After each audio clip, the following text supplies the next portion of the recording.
Chapter 12. Me and Howard waited and waited, but Wishbone never showed up. Gus had come outside a couple of times and sat with us, chewing on a toothpick and stroking the scrawny black cat curled up in his lap. Every now and then, Bertha would stick her head out of the front door and call out, "Catch him yet?" We'd put our fingers to our lips and shush her, and she'd slap her hand over her mouth and go, "Oops, sorry." When the sun began to disappear behind the mountains and the lightning bugs twinkled out in the garden, Gus stood up in that slow way of his and said, "Want me to drive you home, Howard?" "No, sir," Howard said. "I'll walk." I wondered if Gus was thinking what I was, that it was liable to take him all night to get home with that up-down walk of his. But Gus just stretched and said, "All righty then," and ambled off toward the house. "See you," Howard said, and headed up the driveway toward the road.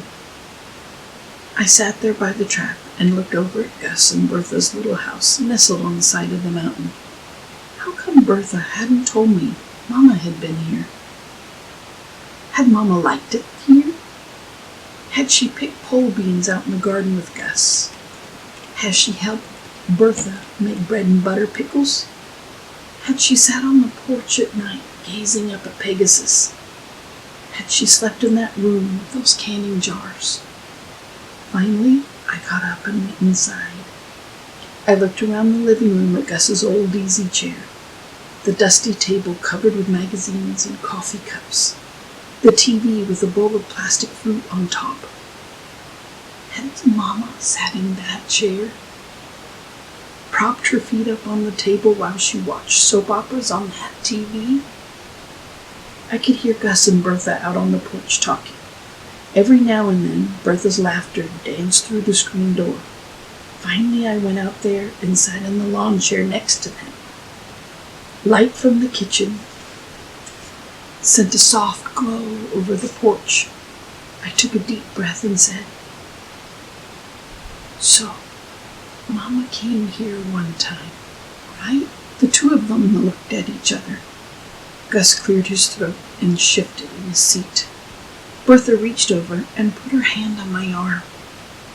"Yes, she did," she said. "Oh."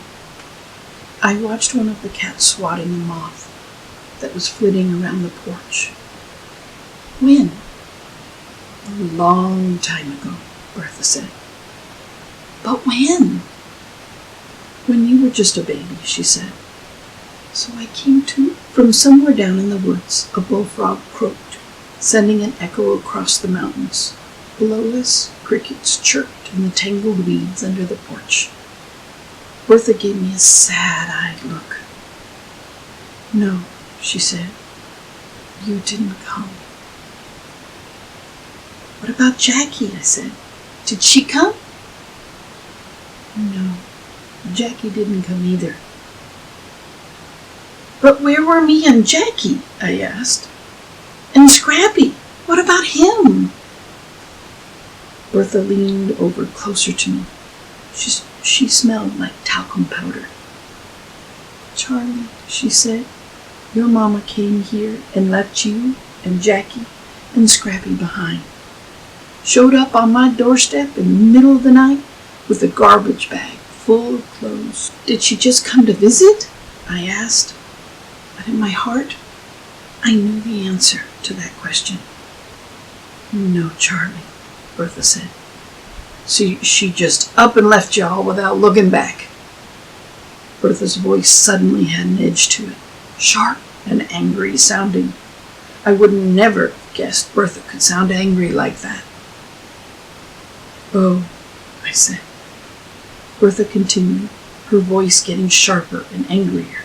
"When I asked her what in the world she was doing running off like that, she looked me right in the eye and said, 'I'm tired of my old life. I'm starting a new one.'" A flash of heat, lightning, lit up the sky over the mountain, and there was a low rumble of thunder. "Then what happened?" I asked. Bertha let out a big sigh. Her new life didn't last too long. How long?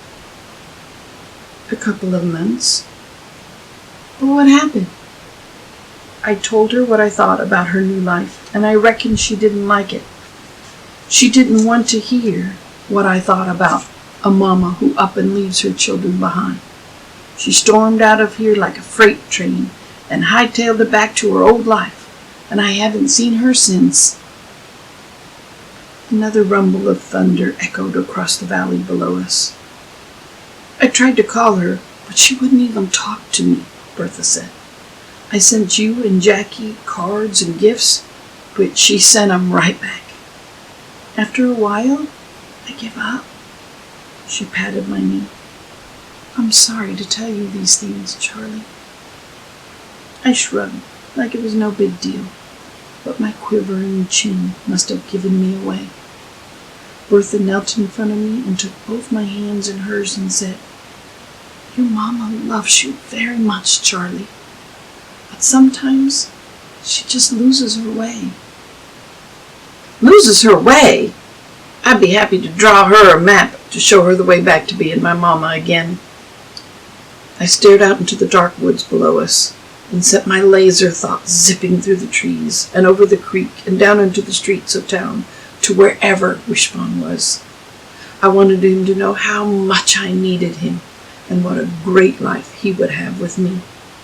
I didn't even care one bit if Mama had a hissy fit about him. I wonder if Wishbone will come get that food in the trap tonight. He'd be a darn fool dog if he didn't, Gus said. And something tells me that dog is no fool, Butterbean. This time, when he called me Butterbean, instead of feeling like a baby, I felt a tiny smile tugging at the corners of my mouth, even though my insides were twisted up, knowing my mama had just up and left me like that. Then I said good night and went back to my room. I sat by the window and watched the heat lightning. Where was Wishbone? Chasing somebody's chickens? Fighting with that little black dog down by those trailers? Or maybe he was out there in that trap this very minute, eating tuna noodle casserole. I climbed into bed and thought about Mama. What was her new life supposed to be? Was she going to stay here in Colby forever? Was she going to be a school teacher or a librarian or maybe open a beauty parlor down there on Black Mountain Road? Was she going to find a new husband who didn't fight so much? Was she going to have new kids and give them cake with pink and purple flowers when they got home from school? But what was the use of thinking about that?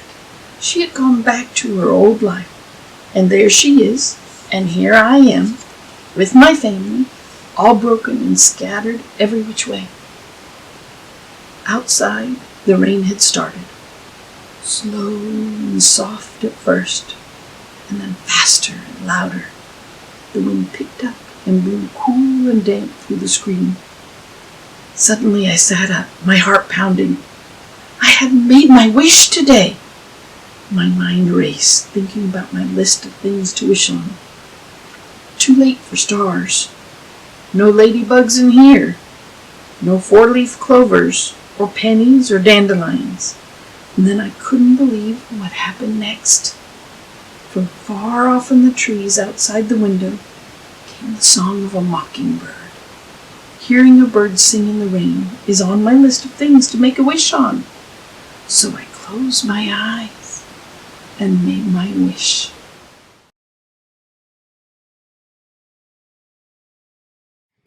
Chapter 13 of Wish. And so my life in Colby, North Carolina marched on, rumbling down the mountain on the school bus beside Howard, ignoring those hillbilly kids who wouldn't give me the time of day, playing Bible detective at church, waiting for Wishbone to eat hot dogs from the pie tin, gazing up at the stars on the porch with Gus and Bertha, making my wish every day. Jackie called every once in a while to tell me about her happy life back in Raleigh. She was going to the prom with that boy Arlo. She and Carol Lee might work at the Waffle House this summer. She got a fake tattoo of a butterfly on her ankle. I told her about Wishbone and how he was going to be mine. and she asked me if I really thought that was a good idea. I told her yes, it was a very good idea, and that was that. I'd seen Wishbone 3 more times, sniffing at trash in the parking lot of the Dairy Freeze, trotting along Highway 14 in the rain, eating something out of a paper bag under a picnic table beside Brushy Creek. Twice I'd found the pie tin in the trap empty, but I hadn't seen him anywhere nearby. Luckily, there were only 2 more weeks of school left, and then I would have my days free to spend more time by the trap. But I was beginning to worry that Wishbone was never going to be mine. Maybe I was wasting my time even thinking about it. I heard Wishbone barking last night, Howard said, one day while we sat on the old couch on his front porch eating popsicles. How do you know it was him? I asked, watching Cotton jumping onto a milk crate in the yard with the orange popsicle juice running down his chin and onto his bare stomach. I just know, Howard said. We're never gonna catch him, I said. Gus was right. He likes being a stray. Don't be a quitter, Howard said. I'm not a quitter. Yes, you are. I stamped my foot. I am not. Howard licked melted popsicle off the side of his hand and said, Pineapple. I flopped back against the sofa and hurled my popsicle stick out into the yard. That pineapple plan of his was starting to get on my nerves. Oh, good gravy, Charlie, he said. Don't be a baby. I'm not a baby, I hollered. Howard shrugged. You sure are acting like one, he said. Just then Mrs. Odom came out on the porch, wiping her hands on a dish towel. But my temper had a hold on me and I could not shake it. I also could not stop myself from yelling, Well, at least I'm not a squirrel-eating hillbilly like you. Then I stomped down the steps, marched across the yard, climbed on Lenny's bike, and raced up the road toward Gus and Bertha's. When I got there, I dropped the bike in the yard and headed for the house. But as I reached the front door, I heard something, over by the trap. I turned to look, and couldn't believe my eyes. Wishbone was in there gobbling up meatloaf and French fries. I didn't waste one more second. I raced across the yard and slammed the door of the trap shut with a bang. Wishbone let out a yelp and jumped clear up off the ground. Then he slinked back into the corner and hung his head, dragging his ears on the ground. He looked so scared, it like to broke my heart. Hey, Wishbone, I whispered. He pushed against that chicken wire so hard, I was afraid he might bust right through it. I got more meatloaf, I said. He cocked his head. Wait right here, I said. I'll be back. I closed the latch on the door of the trap and hurried inside the house, calling for Bertha. We nearly collided when I darted into the kitchen. She clutched her heart and said, Charlie, Lordy, you scared the dickens out of me. I got him, I hollered. I got Wishbone. I yanked the refrigerator door open and took out a foil-wrapped slice of meatloaf and ran back out to the yard. Bertha ran after me calling, I knew it! I knew it! I knew my meatloaf would do the trick! When we got to the trap, Wishbone was digging at the ground beside the wire, like he was trying to dig a hole clear through to China. Dirt and pebbles flew out behind him. When he saw us, he stopped and backed up into the far corner of the trap again. I unwrapped the foil. I brought you more meatloaf, I said. He let out a little whine, soft and pitiful. I could hear Bertha telling me to be careful and don't stick my fingers through the chicken wire and stuff like that. But I kept my eyes on Wishbone and told him not to be scared. Then I stuck a piece of meatloaf through the wire near him and waited. His nose twitched as the meatloaf smell drifted his way. He stood up and sniffed some more. Come on, Wishbone, I said. It's for you. He took one step forward, keeping his eyes on the meatloaf. He took another step, and then another, till he was right at my hand. Then he snatched that meatloaf, swallowed it in one gulp, and wagged his tail. Wag, wag, wag. 3 tiny wags, like he was thanking me. I turned to Bertha. Did you see that? I asked. Bertha nodded. I sure did. I confess, I thought you were going to lose a finger or two. She reached into the pocket of her apron and pulled out 2 saltine crackers. Give him these, she said. I gave Wishbone the crackers, and after he gobbled them up, he looked at me and wagged his tail again. Then Bertha helped me look for the collar Gus had made from an old leather belt of his. We got rope from the garden shed and tied it to the collar. I ran back inside and got more food. Some cereal, a piece of raisin bread, a couple of slices of bologna. Then I raced back out to the trap with Bertha not far behind, calling, "Wait for me!"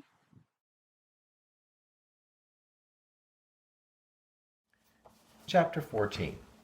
Wishbone didn't like that collar one bit. He bucked like a bronco when I put it on him, flinging his head this way and that.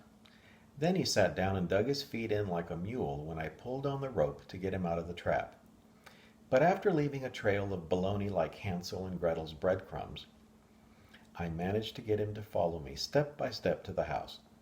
Once we were inside, Bertha locked the screen door and I untied the rope. Then we sat on the sofa and watched him. He sniffed everything that was worth sniffing in that house. The shaggy green rug by the front door, Gus's easy chair, Bertha's basket of yarn. Then he made his way cautiously through the rest of the house, inspecting the coat rack by the back door, licking crumbs off the linoleum floor under the kitchen table. When he spied one of the cats up on the windowsill, he let out a bark. The cat arched his back and hissed. I was relieved when Wishbone just walked away. Bertha had been worried that he was going to chase the cats, and I have to admit I had worried about that a little bit too. After a while, he got tired of sniffing and lay down next to the sofa and went to sleep. I tiptoed over and sat beside him, stroking his fur and whispering his name. I couldn't hardly believe I had my very own dog. When Gus got home that night, he seemed pleased as punch to see Wishbone sitting there in the kitchen while Bertha cooked chicken fried steak and black-eyed peas. "Well, don't that beat all?" he said. I couldn't keep my hands off of Wishbone. I petted his head and stroked his ears and scratched his belly. "Isn't he something?" I said. Gus nodded. "He sure is." "He smells like something, too," Bertha said, making a face. "You're going to have to give him a good bath out in the yard tomorrow." "I will." Tomorrow was Saturday, so I had all day to spend with him. I'd bathe him and walk him. Maybe I'd teach him a trick, like to sit or lay down. I might even take him to Howard's house if I decided not to be mad at him anymore for calling me a quitter and a baby. And then I remembered calling him a squirrel-eating hillbilly with Mrs. Odom standing right there on the porch. My stomach squeezed up and my face burned just thinking about that. I knew Howard wouldn't be mad, 'cause that was his way. But I bet Mrs. Odom hated me now. I bet she wouldn't want me in her house messing up their goodness with my hateful words. That night I took Wishbone out on the porch with us. Every now and then he perked his ears up at the sound of a rabbit or something rustling down in the woods. But eventually he lay down and rested his chin right on top of my foot. He didn't even pay any mind to the cats strolling around him. "I think you got yourself a good one, Charlie," Gus said. I smiled down at Wishbone. "I bet he'll be as good as Skeeter," I said. Gus nodded. "I bet he will." "You know what I like best about dogs," Bertha said. Gus and I waited. "They love you no matter what." Bertha smiled down at Wishbone. "Shoot, I know folks who are cranky or stuck-up or bold-faced liars, and their dogs love 'em like they're saints or something. Know what I mean?" Gus nodded and said, "Yep." "I hate to admit it," Bertha went on, "but I bet half these cats of mine would run off and never look back if somebody came along with a can of sardines."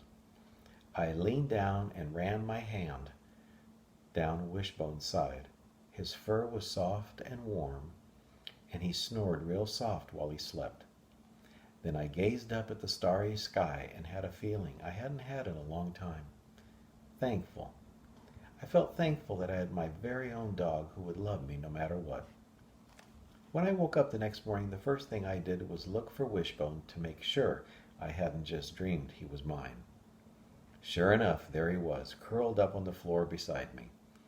I put one of my pillows there for him, and he hadn't wasted 1 minute flopping down on it. I spent the morning bathing him, combing him, and picking burrs out of his tail and ticks off of his ears. I knew he didn't like it much, but he let me do it. When I was done, he looked so handsome and smelled so good that Bertha kept making a fuss over him and running back into the house to get him another chicken liver. He was so skinny you could count his ribs right through his fur. "We need to fatten him up," Bertha said. After lunch, I practiced walking him with the rope tied to his collar. At first, he'd made it clear that he didn't like it. He'd jerk his head this way and that or sit down and refuse to budge. But I kept a plastic bag full of tiny pieces of cheese and bacon and stuff to lure him along. And after a while, he was trotting right beside me. Around the yard, through the garden, up the driveway and back. I let him take a nap, tied up in the shade of the big oak tree on the steep slope by the back porch. Bertha brought a tablecloth outside and spread it on the ground next to him. Then the two of us had pimento cheese sandwiches and sweet tea for lunch. Bertha told me a story about some old man named Cooter who used to be the mayor of Colby. He carried a gun, she said, and if anybody parked in front of town hall where they weren't supposed to, he'd shoot their tires out. Really? Really. And his wife used to wash her underpants and hang them on the antenna of her car and then drive around town till they were dry. I wrinkled my nose and said, "Ew."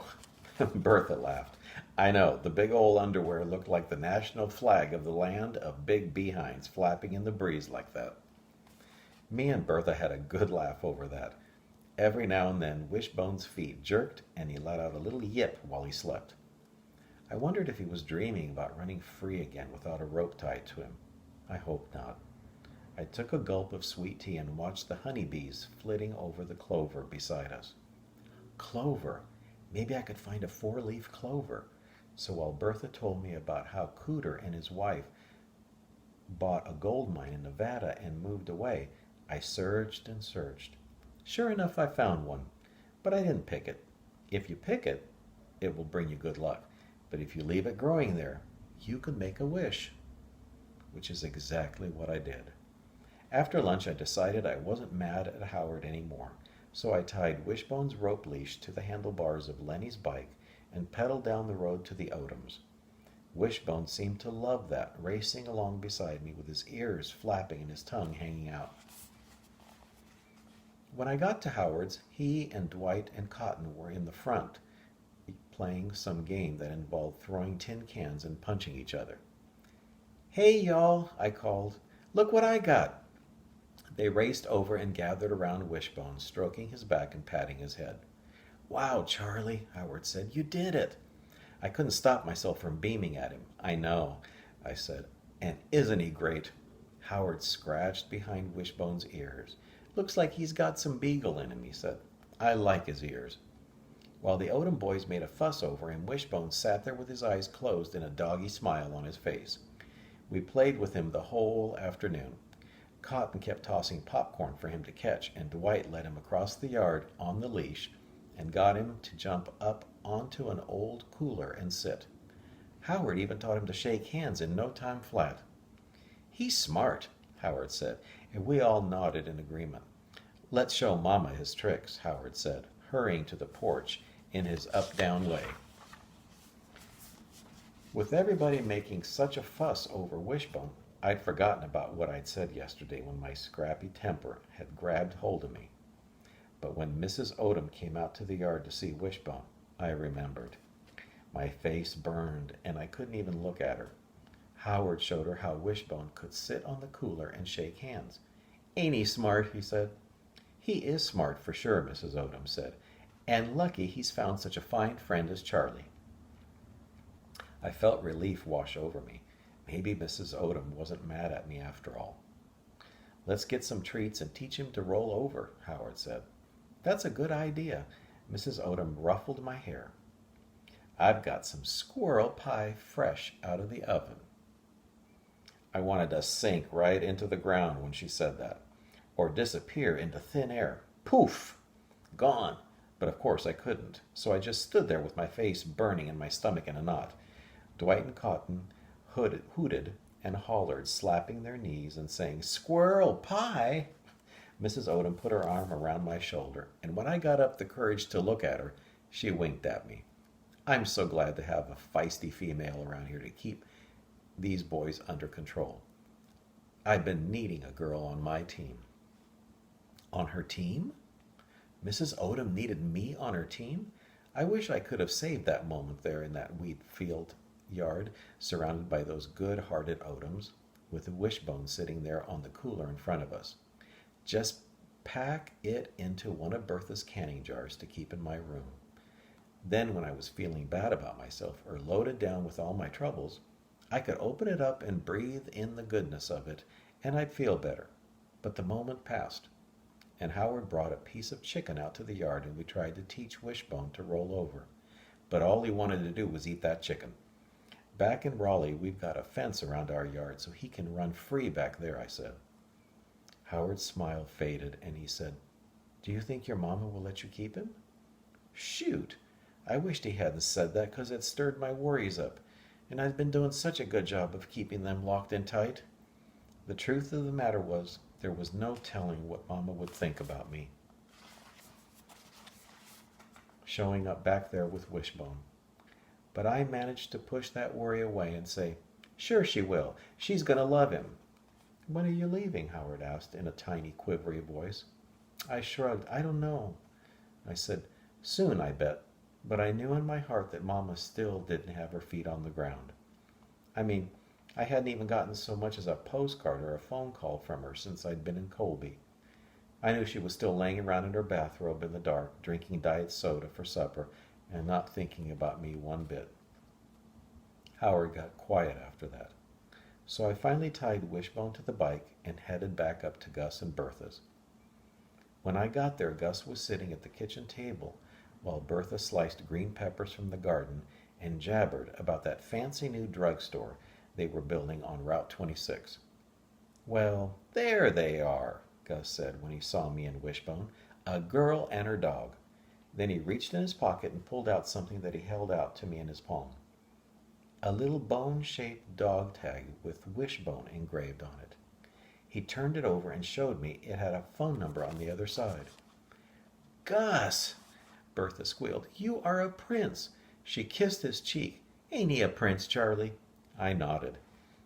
"Then I might be a king when you take a look at that," Gus said, nodding toward the coat rack by the back door. Hanging there with the raincoats and cardigans was a red dog leash. "I figured he needed a real leash instead of that old rope," Gus said. Bertha kissed him again. "Now you are a king," she said. "Ain't he, Charlie?" I just couldn't get over Gus going and doing such a nice thing for me. "Yes, ma'am," I agreed. "He is." Then Gus took Wishbone's collar off, attached the little tag to it, and put it back on. When I looked down at him with his collar on and his very own tag with his very own name, he seemed like he'd been mine forever, like he belonged right here with me, not a stray anymore. And in the middle of that happy moment, I had a tiny seed of thought that I hurried to push out of my mind before it had time to grow.